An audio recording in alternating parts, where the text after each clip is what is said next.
Friends, आज के इस वीडियो में मैं आपसे बात करने जा रहा हूं कि आप में से जो भी लोग अगर 2025 का सिविल सेवा परीक्षा का एग्ज़ाम देने का प्लान कर रहे हैं तो अब से लेकर अगले 25 मई जबकि प्रीलिम्स होना है 2025 का, तब तक की आपकी रणनीति क्या होनी चाहिए। और इनफैक्ट 25 मई से लेकर 22 अगस्त जबकि मेंस होगा तो उस दौरान तक की आपकी रणनीति क्या होगी। इस संक्षिप्त वीडियो में आज मैं इस एक साल की रणनीति पर आपसे बात करूंगा। तो सबसे पहली बात कि अभी से लेकर 31 दिसंबर तक, मतलब जो लगभग ये 6 महीने का समय है, आधा साल जो है 2024 का, इस 6 महीने में आपको पूरी तरह से फोकस करना है मेंस की तैयारी के ऊपर। मैंने पिछले वीडियोस में ये चर्चा की है आपसे कि एग्ज़ाम हमेशा पहले प्री का होता है, लेकिन तैयारी हमेशा पहले मेंस की करनी होती है, या दूसरे शब्दों में जो एग्ज़ाम बाद में होता है उसकी तैयारी पहले की जाती है। तो उसी रणनीति के तहत अभी से लेकर आप दिसंबर तक पूरी तरह से लग जाएंगे मेंस की तैयारी में। और मेंस में भी जो जीएस के 4 पेपर हैं और साथ ही साथ आपको अपना ऑप्शनल भी इस 6 महीने में पूरी तरह से कंप्लीट करके रख लेना है। दोनों पेपर ऑप्शनल के हर हाल में कंप्लीट हो जाने चाहिए और जीएस के जो 4 पेपर हैं जितना ज़्यादा कवर कर पाए, 100% कवर नहीं भी हो पाए इस 6 महीने में, तो 70-80% जितना मैक्सिमम कवर हो मेंस का वो आपको कर लेना चाहिए।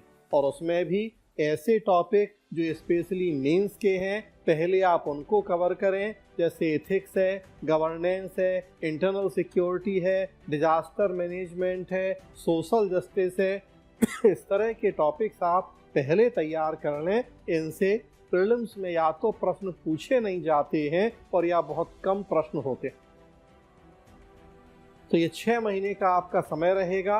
लगभग 10 से 12 घंटे पर डे आपको अनिवार्य रूप से पढ़ना होगा अगर आप 2025 में सही तरीके से एग्ज़ाम देने के बारे में सोच रहे हैं, केवल टाइम पास नहीं सोच रहे हैं। तो 10 से 12 घंटे आप पढ़ेंगे। अगर कोचिंग कर रहे हैं तो लगभग 6 घंटे की क्लास होगी कोचिंग, 3 घंटा जीएस, 2-2.5 घंटा ऑप्शनल और लगभग 6 घंटे आप सेल्फ स्टडी को देंगे। डेली 1 से 1.5 घंटा आप उसमें न्यूज़पेपर भी जरूर पढ़ेंगे। इसी दौरान आपको इंग्लिश कंपलसरी पर भी थोड़ा सा ध्यान देना है।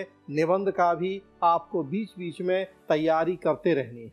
और तब उसके बाद 1 जनवरी से अगला जो 5 महीना होगा 25 मई तक का, 25 मई को प्री है, तो लगभग जो 5 महीना है उस समय आप अब प्री की तैयारी पर शिफ्ट हो जाएंगे।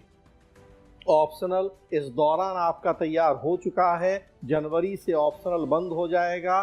जीएस जैसा अभी चल रहा है वैसे ही चलता रहेगा। इस समय फोकस मेंस पे ज़्यादा है, उस समय फोकस प्री पे ज़्यादा हो जाएगा जीएस में। और जो ऑप्शनल बंद होगा, समय बचेगा, वो समय आप सीसेट के ऊपर देना शुरू कर देंगे।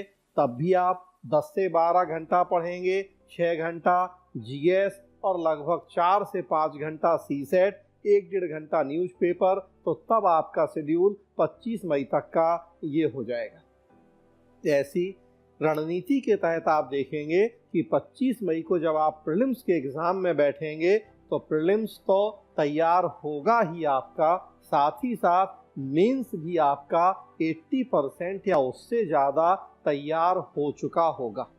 याद रखिए, जो इस 6 महीने में अभी आप जीएस मेंस पढ़ेंगे तो ऐसा नहीं है कि वो प्री में काम नहीं आएगा। मेंस पढ़ेंगे तो इससे भी प्रीलिम्स का जो कॉन्सेप्चुअल पार्ट है वो आपका तैयार होता रहेगा।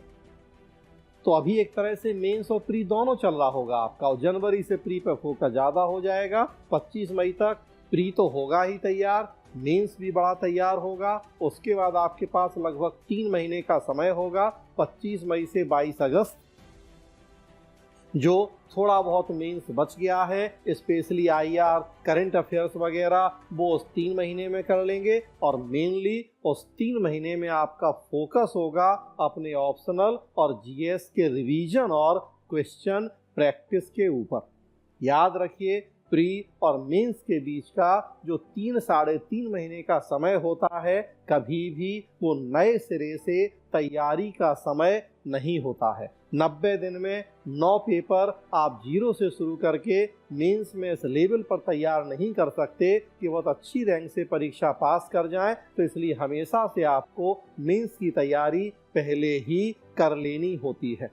और अगर टारगेट 2025 का यूपीएससी का एग्ज़ाम है तो सलाह दूंगा कि इस बीच में आप किसी और एग्ज़ाम, किसी स्टेट सर्विस या किसी दूसरे एग्ज़ाम के बारे में नहीं सोचें। पूरा फोकस करें केवल अगले साल के यूपीएससी के एग्ज़ाम पे। दूसरे एग्ज़ाम के बारे में सोचेंगे, आपकी पूरी रणनीति बिगड़ जाएगी। ना वो एग्ज़ाम हाथ में आएंगे और ना 2025 का यूपीएससी का एग्ज़ाम हाथ में रह जाएगा।